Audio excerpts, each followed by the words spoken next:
Signature Theater. And I have the pleasure of introducing our panelists for this evening. So I'd like to start by bringing out our moderator, Mr. Patrick L. Riley. Patrick is an entertainment journalist and pop culture expert. His digital show, Inspired with Patrick L. Riley, currently streams on the civically re-engaged women's digital streaming platform, Crew TV. And his hardcover book, That's What Friends Are For, on the women who inspired me, is a 2019 certified outstanding literary work by NABJ, which just this year awarded him additionally with the 2022 LGBTQ Visibility Award. Writing theme, Rohan Zhou-Lee, they pronouns, and gender identity, Firebird, love it, is an international Black Asian dancer, choreographer, trumpeter, writer, and public speaker. They are also the founder of Blasian March, a Black Asian Blasian solidarity organization that has mobilized internationally since the uprisings of 2020. Next, I'd like to bring out Dr. Pei Desrosiers. She is a seasoned behavioral health therapist, licensed social worker, clinician, and ordained minister with a doctoral degree in interfaith clinical education and pastoral counseling. The premise of her work is that practical empathy and insight, it's the initials of her first name, result in sustainable change and wholeness. Thank you so much for joining us, Dr. Pei. And let's give it up for the Signature Theater who brings the healing. There he is. There he is. What a night, what a show. It's so good to see you, Jude. Likewise. Amazing, amazing performance. Can we give it up for Jude? Come on. Yeah! Yeah! And the amazing cast. Before we get into this discussion, how do you feel? Like, you folks have been up and running. How do you feel when you do this show every night? And just what's the feeling? We want you to describe it for us. Oh my, okay. So I know you probably want one word and I can't give it to you in one word, but You I'm can gonna do mix more than that one is word. what I'll give you. Like excitement from like telling this story from this perspective as a Haitian gay man myself. So I'm so excited to tell this story. And then also like the pressure of like representing my people. And like there's a little bit of pressure representing my queer community, representing the gays as well. So it's like, so it's that mixed bag. We see you. That's called representation, people. Representation is an important thing. Well, let's dive right in. What Dominique Morisseau does so beautifully in this text is show the different sides of otherness. Did that resonate with you? Yes? It did. So we have Simone, we have Gigi, and we have Peta, played by you. Okay? Each navigating family, culture, self in different ways. How can this feeling of otherness manifest? And what practices have you seen or employed yourself to find a sense of belonging? And I want to start with you. Yes, okay. Yes. Okay, so I'm a PK. I grew up in the church and Preacher's kid, for those preacher's who kid, don't know. Yeah. PK, preacher's kid. And I can say like the Bible and God always talks about love, and that's a big part of like what I was raised in religion. But I was also feeling othered because of who I was and the shame around that and the stigma with that. So I always felt other within the church community itself. So I think theater played a big part about it, and also the people I've met in the recent years. Like, how do I find my religion and that balance of like myself and loving myself and also still loving God? And because I expect that I always felt othered. Yes. Although I'm kind of going into affinity space a little bit because I have been lucky enough to find like queer individuals who also do worship and believe in God. Jesus Christ is the Lord and Savior as well. We will find our tribe. We will find our tribe. Always. Now, you spoke as Haitian American as well. Before the program started, you'd read the script. I'd love for you to tell me what you thought of the script. Pei. Because it spoke something organic to you, but I'd also like you to speak to that question too. I think that when we talk about identities and parts of identities, I mean, it is tremendously empowering to be able to watch it and to be able to see you. I too am a PK. I'm a mother. I'm a lesbian. I'm Haitian. I understand the culture. She's every woman. She's every woman, baby. Yeah. That expression means that I speak Creole like a rat. That means like totally native. My name Pei actually means country. It means soil. It means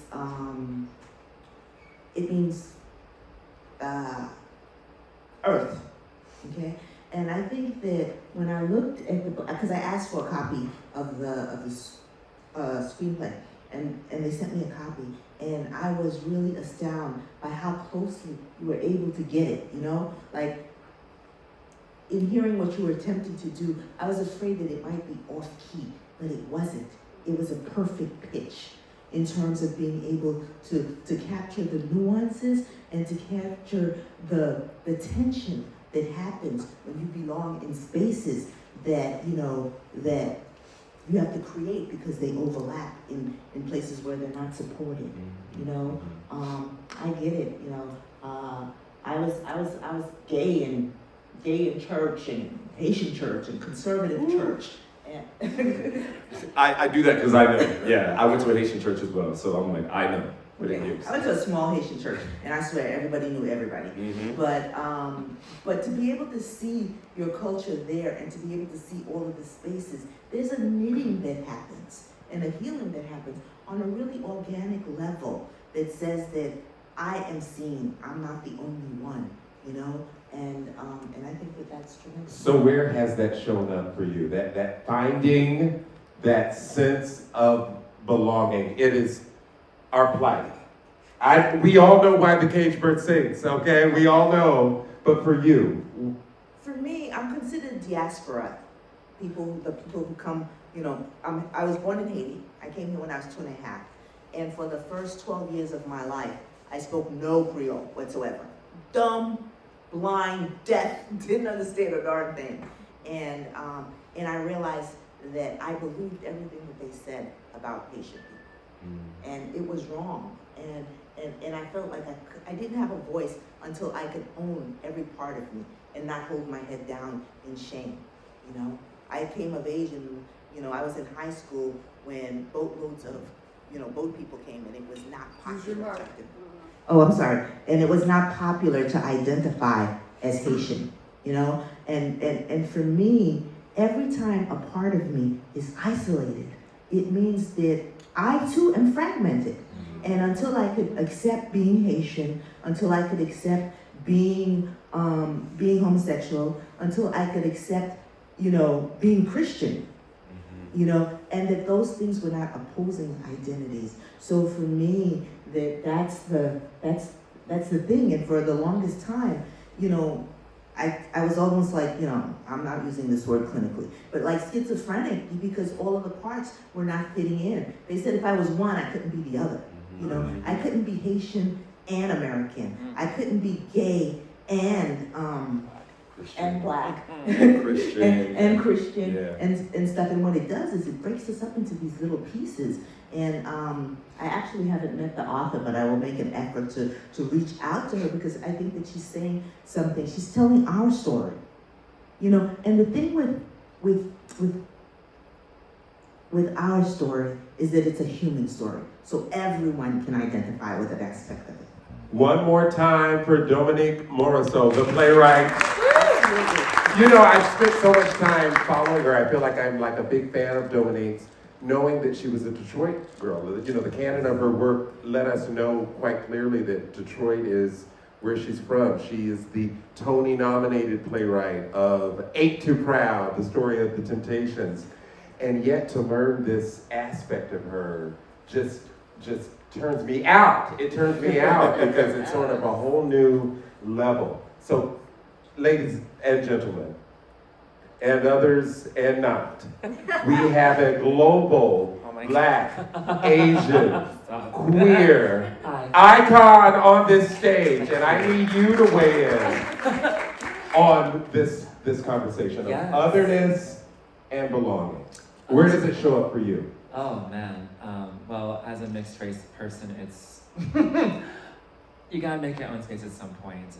I also entered the space in solidarity with the Haitian community. I am Jamaican American, but of course we have similar issues with, very violent homophobia.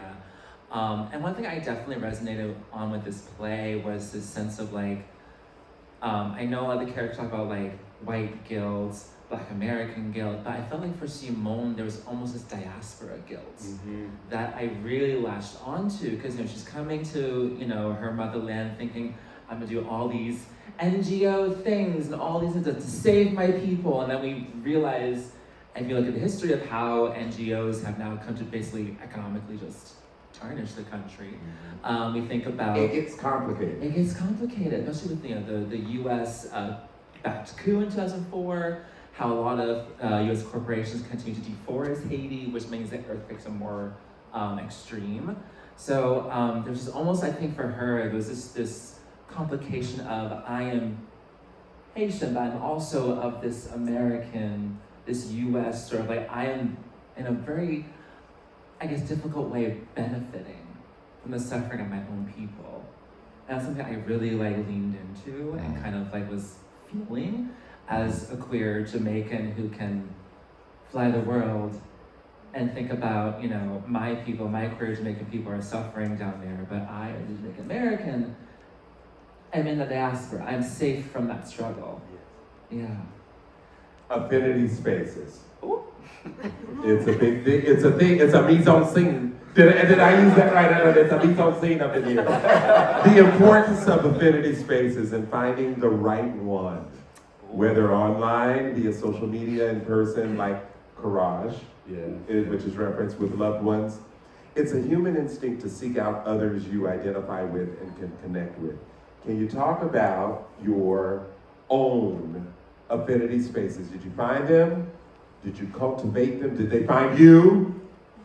Affinity spaces. Can we talk about it? You start with me. I'm always starting with you. Can we give it up for Jude? One more time. Yeah.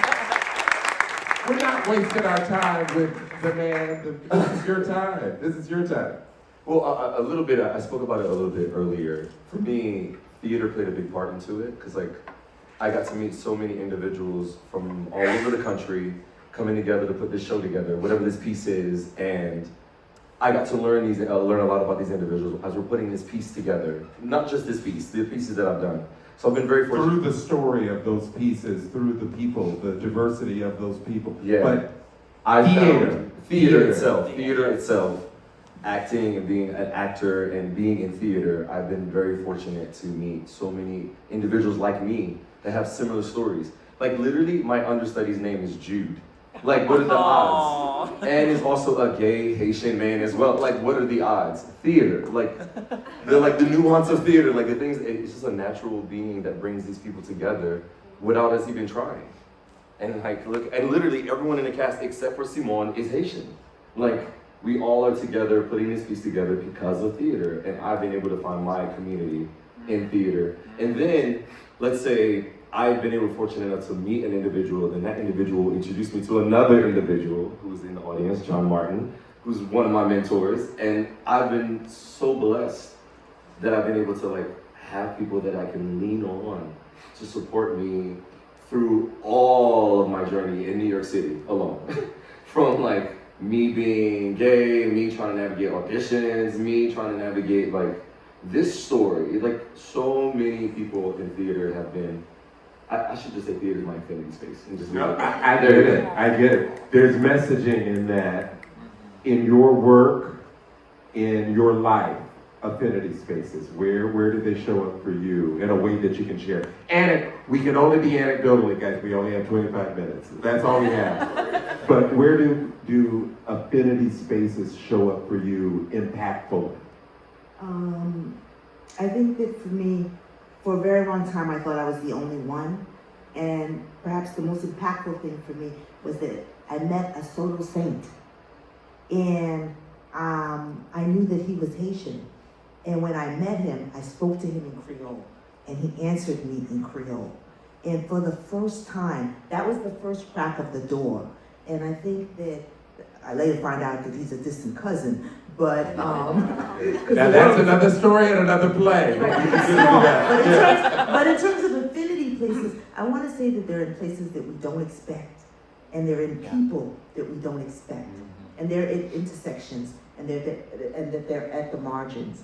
For me, I mean, there are lots of places that are affinity spaces for me. I'm a part of TFAM, which is the Fellowship of Affirming Ministries, which are African American and, you know, all over this place, but they are, you know, religious, you know, Christians and gay. And it's not an exception, but it's a place where we're radically welcomed, and it makes a difference.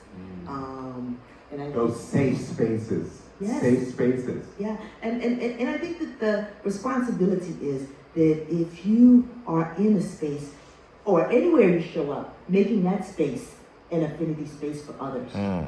You know, like we can't just, we look for them, but once we find them, it's great, but we also need to become them. Yeah. I love that. Well, I know you and I have something in common, and it speaks to my affinity space. The National Association of Black Journalists, because I got an internship, graduating Morehouse College, looking for sort of an identity for my career. What could it look like? And it was the National Association of Black Journalists that was then and continues to be now my affinity space. So I ask you. I feel like what you just said about being your own affinity space it's been so important to my human Firebird journey. Because Firebird is a part of your identity. It's part of Say my that. identity. Explain that. So, back in college, I was trying to figure out all the things. You know, I would walk into the LGBT space in college, and it was very white. It's a thing. It's a thing. It's a thing. It's a thing. For those of us of color. Come on, Jude. It's a thing. It's a thing. Okay. It is a But thing. then, of course, you know, I would walk into, you know, the Black House on my campus, and of course, there was no one visibly queer, and it would be an issue of, you know, you'd hear things like no homo, or, you know, we're not gonna go to the gay neighborhoods, but don't go to Boys Town. And I was like, Qualifiers. right. And then, of course, I walk into an Asian space, and, well, I mean, look at me. Like, many people in Asia look like me, but Asian America doesn't understand that. So, you know, I eventually was like, I don't identify as gay anymore. And it became okay, then what is my label, my category, my whatever. And so I was like, I have no labels for now. I was Team One for a hot second. I was like, I have no labels, I'm fluid, I'm figuring it out. And then this boy I had a crush on, he was like, It happens. It happens. Honey, let me tell you. And he was like, just pick a category. And I was like, fine, I'm a unicorn, happy. And then, Yes. but of course, unicorns don't stick. Right. And it became, okay, what is it? And I love fantasy, I write fantasy, and it set up on Firebird. Beautiful. Ever flaming, you know. So to that, I needed that qualifier. But to the affinity space. To the affinity space, especially like for me as a community organizer, clear vision has always been, my affinity space has to have a clear vision. It has to be a space where my trauma is acknowledged, my humanity as a survivor of that trauma is affirmed, my history, my story, my placement in a legacy of resistance is affirmed. And like you said, it's sometimes you find that in the most unexpected places. I mean, my community organizing, we've gone from New York City to New Haven, Chicago, Los Angeles. We just had Tokyo. Tokyo. Please, you're global. This is a global icon here. Yes, you may clap for global iconography. Tokyo, Switzerland. We just had a band book fair in Orlando. It was wonderful. But in all of those spaces, you know, there's so few people who had my experience, who looked like me. But at the end of the day, we all believed in the betterment of humanity. And I feel like that was the affinity space I really needed. And I had to make it myself coming out of 2020 and, you know, the resurgence of anti-Asian violence, which is back thanks to Donald Duck returning to office. You know, it's also, that was during the wave of BLM, after the murder of George Floyd. So like, as a Black Asian, being stuck between those two, it was very difficult. So I had to create my own space, which was my organization, Liberation March. Well, Jude captured it well. Theater is an affinity space for us all. Can we all agree? Yes, theater. We come here to connect, to sort of confront things that are real and things that are complicated. What is the lasting impact and I want each of us to answer this, what is the lasting impact you hope this show, Bad Kreyol, will leave behind? Because it really is opening a door. Like for me, it's opening a door for us to lean into around maybe the need to ensure we're being seen. But what do you say? What do you say? What is the lasting impact you hope Bad Kreyol will leave behind?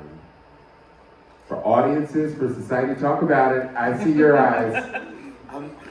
This one was a hard question for me. Mike. This one was a hard question for me. I honestly, I really don't know how to answer this question because, like, I've been trying to represent and define my humanity as a Haitian since being cast in this play, and I didn't think I would always have to talk about how I do not eat cats and dogs. Like, I never thought that's something I would have, like, the amount of times I've had to talk about it is kind of annoying, and I just, to me, I didn't think I would need to explain Haitians. I would not need to explain their humanity. I did not think I would need to do any of those things. I'm just hoping that people walk away and see real people that are Haitian. Yeah. Like, that's what I'm hoping they walk away with. And maybe the reality of the situation is that it takes the stage. Yes. It takes theater. It takes what Dominique does as the artist that she is for us to even confront it. It perhaps didn't come from that election the other day. Or, you know, it's going to come from something else. Perhaps. What about you? I think that for me, it's about breaking stereotypes. I remember growing up and they're like, you don't look Haitian. You don't speak Haitian. You know, like, what does that mean anyway? The thing that I liked about the play is that all of the characters were Haitian. We saw differences in class, we saw differences in sexuality, we saw differences in their humanness and in their perspectives. And I think that if it does anything, for me, the takeaway needs to be that we're not monolithic, we're not some stereotype, we're not a cartoon, and that, like, you can't... You heard that. We're not a monolith. It's a big thing to hear. I love that you said, we're not a monolith. No, we're not. We're not. And you meet people, because every space that I go to, I bring all of who I am. And the infinity space that I have invested the most in is in my family. To be able to be in that place. It becomes queer positive anywhere that I am and a part of. And I have a 97-year-old uncle who lives with me, and he's like, oh yeah, he's totally on board, and he can't believe, like, this is a man who grew up totally different. And here he is, he's like, I can evolve too, I have respect. He's like, now I have gay friends, they were all my friends before, but he considers them his friends too. And he goes to different kinds of stuff, and he's excited about it. And I think that what he realized is that there's room enough for everybody. Okay? And I don't have to live small. That we all can live in a big world. Oh, I love it. And we, the LGBTQIA, LMNOP, we got a lot of letters. Representation matters. Come on. But we have to train them. Often we have to train them. We have to actually do that work to confront our own fears, to be able to let our loved ones know what it is. What it is. So talk about what it is as it relates to this play, because I know you took notes. I did, oh my gosh. Yeah, there are just so many lines I loved, like, you know, your lines about, being in a space where there's no walls, no veils. I feel like, so a couple of years ago, I'm sure many people remember the news and the imagery of men on horseback whipping Black immigrants at the border, and how the majority of those were Haitians. I would love for us to think about how many people were actually queer. And in our, LGBTQIA SUV struggles, how we have left behind so many queer folk because of privilege, because of race, because of immigration, because of language, because so many of us, I feel, as soon as gay marriage was done, we left everyone else behind. And I hope that this play reminds people the fact that the work is not done until everyone is free. And for those of you who have a little bit more coin than I do, because I'm a working artist, you know. I know. And I'm a journalist, so you know. I know. I hope that not only does this play help you think about, queer rights is beyond just marriage equity. It's immigration, it's climate, it's Black Lives Matter, it's Stop Asian Hate. It is so many things that we're leaving behind. And I think for those of you who have money, please invest in art like this. Invest in the art that inspires you to fight. Because we no longer have time for apolitical, surface level art. Like, we only have a few months left until we really have to hit the fan. Absolutely. Guys, I want to firstly acknowledge a big shout out to La Cour Cafe for providing the delicious pastries during intermission. Did someone make me a plate too? I can't eat and perform at the same time, I'm sorry. But the food looks so good, it smells so good. Thank you so much to our panelists for this incredible conversation. We thank the Signature Theater and the Manhattan Theater Club for always bringing the good stuff. Yeah. To our amazing audience for staying. Yeah. Yeah. And we just want to make sure you tell all your friends and your family. Bad Kreyol runs through December 1st. So please come back again and tell your friends to come and see the show. Have a good night and get home safe. Thank you. Oh, round of applause for our moderator. Yeah. thank you. And, well, guys, let us tell you real quick where you can find us. I'm on IG at patrick.riley, R-I-L-E-Y. Let them know. Diary of a Firebird and Glacier March. We also have a photo exhibit opening next week at Pace University. Yes, and I am at the Stanfield Desrosiers Foundation, and this is the kind of stuff that we fund. This is the kind of stuff that I want to raise money for. So, And Jude, before you say your last bit, because you have to let us know how we're going to find you, because you won't be able to catch him because he's going to be at the Tonys and the Oscars. And it's going to be a whole thing. So please tell us how we can find you. Oh, wow, okay. I'm on Instagram, Mr. Beau, MrBeau, the numbers 2 and 4. Mr. Beau 24. Give it up. Bad Kreyol, y'all. Don't ignore All right.